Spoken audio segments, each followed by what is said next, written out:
Senhor ministro Flávio Dino, o senhor tem decepcionado os brasileiros, frustrado as pessoas que lhe confiou esse cargo e, obviamente, nós temos divergências gigantescas politicamente e ideologicamente. Mas eu não torço pelo teu fracasso. Afinal de contas, o teu fracasso significa, ou deveria significar, o sucesso do crime organizado, o sucesso da milícia, o sucesso do roubo, do furto, do assassinato. E eu sei quem são as vítimas, no fim das contas, desse crime, que é a população brasileira em geral. E eu também não serei aqui leviano, assim como eu acredito que vocês são, em colocar toda a culpa de todo o crime nas suas costas. Até mesmo porque eu sei que vocês fazem isso com o seu opositor político. Diga-se de passagem, Jair Bolsonaro. Mas é evidente que o seu trabalho, ou a falta do seu trabalho, tem gerado consequências. Por exemplo, o homem que deveria ser o mais odiado pelo crime organizado entra em um local dominado pelo crime organizado, que é, por exemplo, o Complexo da Maré. E como explicar isso para um cidadão comum brasileiro? Porque a esquerda, que odeia o Bolsonaro, ainda assim, ela confessa de que o crime odeia ele.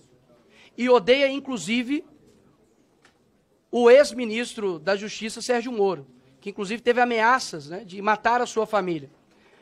Pelo que me parece, o senhor não demonstra nenhum ofensivo potencial ao crime, nenhum risco a eles. Afinal de contas, quando você olha a sua contundência com relação ao dia 8, e de fato, quem errou tem que ser punido, mas um cidadão comum brasileiro, ele pesquisa lá as suas declarações, por exemplo, no Twitter, né, uma mídia que o senhor gosta de falar, e gostaria que o senhor prestasse atenção, porque eu prestei atenção no senhor. Ouvir a verdade deve ser complicado, né, senhor ministro? Mas se puder parar meu tempo, que o ministro está incomodado com alguma coisa. Se puder parar meu tempo, por gentileza. Interrompe o tempo um minutinho. O ministro está dizendo aqui que está fugindo da pauta. Eu já expliquei aqui como que eu conduzo essa comissão. Só um minuto. O deputado é livre para falar o que quiser e o ministro responde o que quiser. O deputado pode falar sobre qualquer assunto. Então, deputado Nicolas. É a primeira vez que eu vejo um ministro sem medo de ir na maré, mas com medo de perguntas. Enfim. Voltando aqui ao tema, senhor ministro. O senhor é muito contundente com relação à baderna que ocorreu aqui no dia 8. Inclusive, diversas declarações, os chamando de terroristas. E um cidadão comum brasileiro verifica isso, por exemplo, no seu Twitter. Mas eu peço ao povo brasileiro que coloque lá PCC. Vai ter 2 menções somente. Inclusive defendendo, dizendo que não há nenhum atrelamento entre o PCC e PT. Quando você pesquisa lá Comando Vermelho, não há nenhum tipo de menção no seu Twitter sobre o Comando Vermelho. E isso causa uma estranheza muito grande. Uma pessoa que tem uma contundência muito grande para ir para cima de baderneiros, que de fato acredito que são, mas não dá nenhum tipo de declaração contundente, como, por exemplo, o maior crime organizado que há no Brasil, que é o PCC. Nós vemos o tipo de foco do senhor, para mim é muito estranho, muito difícil de explicar, confesso. Quando, por exemplo, nós temos aviões sendo atirados pelo crime organizado no Rio de Janeiro, você tem 35 ônibus pegando fogo, e a tua prioridade é processar o influenciador porque ele ofendeu, lhe chamando de gordola. Quando nós olhamos tudo isso, é muito difícil de explicar. É muito difícil de explicar. Então, eu acredito que tudo que está acontecendo hoje no Brasil com relação à segurança pública, é complicado dizer que o senhor tem feito um bom trabalho. Porque de duas uma. Ou o senhor não tem culpa de nada, afinal de contas, ninguém que exerceria o teu papel daria conta de cuidar da segurança pública, e o senhor não tem culpa nenhuma. Ou o senhor não está tendo competência para tal, para exercer o Ministério da Justiça. E ainda dá um péssimo exemplo, dizendo que não viria até a Comissão de Segurança Pública, porque há pessoas aqui armadas e por conta de divergências políticas, o senhor estaria com a sua integridade física atingida.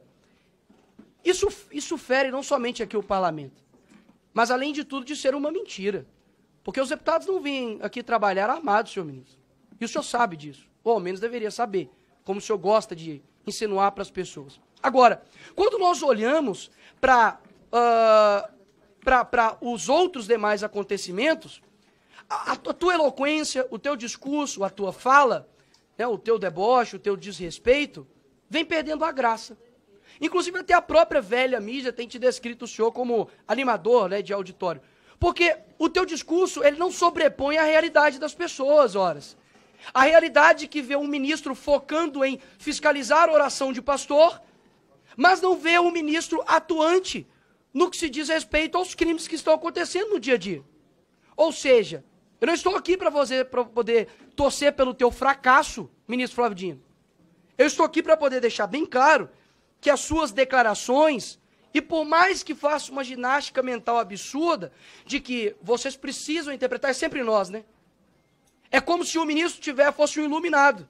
Ele sempre sabe de tudo e nós, meros seres abaixo de humano, precisamos interpretar o que o ministro diz. Afinal de contas, só ele entende o que ele diz.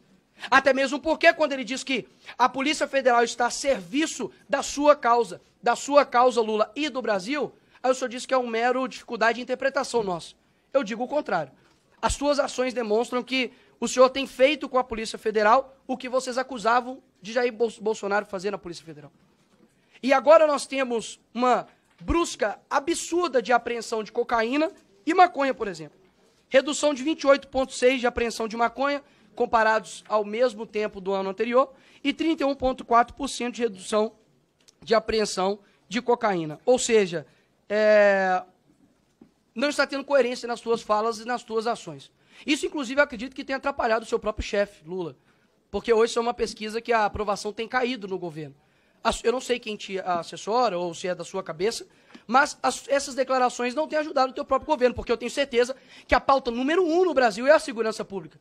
Ou seja, quando a pessoa vai trabalhar e ver um ônibus queimado, e vê lá, coloca no Google, Dino processa, e vê que não tem nenhum tipo de atuação contra, de fato, crime organizado, mas somente o trabalho padrão já da Polícia Federal, que tem feito, a pessoa sente-se frustrada. Então, eu acredito que não há coerência ou imparcialidade por parte do ministro. Pelo contrário, defende tudo o que condena e quando é da direita faz um show absurdo, vai para cima inclusive de ministros, de deputados que com as suas falas na tribuna, mas nada o faz contra, de fato, o crime organizado que tem destruído as famílias no Brasil. E por fim, pelo menos uma coisa eu concordo com o senhor, ministro Flávio. O senhor disse que o senhor era um personagem, né, dos Vingadores. Acredito que o senhor parece muito com o Nick Fury. Não sei se o senhor conhece. Só enxerga, de fato, realmente de um lado. Boa sorte para o senhor tentar explicar o inexplicável. Obrigado, presidente. O senhor me chamou de leviano, o senhor me chamou de mentiroso, o senhor me chamou de outros termos, disse que eu sou aliado de facção. Não, ele não disse coisas isso. desse tipo. Eu estou O senhor apenas... está mal interpretando a frase dele. Presidenta, ele disse que eu e o governo Lula era composto por levianos. A senhora pode consultar as notas taquigráficas. Se houver mais uma injúria que viole o decoro parlamentar, eu vou, obviamente, zelar pelo regimento da casa, que é meu dever como cidadão brasileiro. Ministro, o senhor pode deixar que eu, como presidente, estou zelando. Não... Eu ingressei 15 metros no Complexo da Maré. Pois não, obrigada. Com segurança. E eu não sei por que insistem em mentir sobre isso. Porque não gostam de pobre, apenas por isso. Um minuto de réplica, deputado Nicolas. Eu era convencido de que o ministro Flávio Dino era uma pessoa extremamente capacitada e colocariam todos no chinelo, mas isso, de fato, não tem se mostrado. Pelo contrário, o teu argumento é dizer que eu não gosto de pobre. Eu nasci na cabana do pai Tomás. Nasci numa favela em Belo Horizonte. Agora, nós já temos a solução. É só colocar o Flávio Dino agora em toda a incursão da Polícia Militar. Porque, afinal de contas, entrei 15 metros. Os 15 metros que o senhor adentrou ali, senhor ministro, é impossível a Polícia Militar do Rio de Janeiro, o BOP, entrar ali sem um aparato pesado policial. E não seriam recebidos simplesmente com o senhor descendo assim do carro, ajeitando o paletó. Não. Seriam recebidos a tiros. Com as polícias brasileiras, com a PF, com a PRF, com as polícias estaduais, eu entro em qualquer lugar do Brasil. Porque eu... Por gentileza, deixa o ministro mais... Ministro, mais...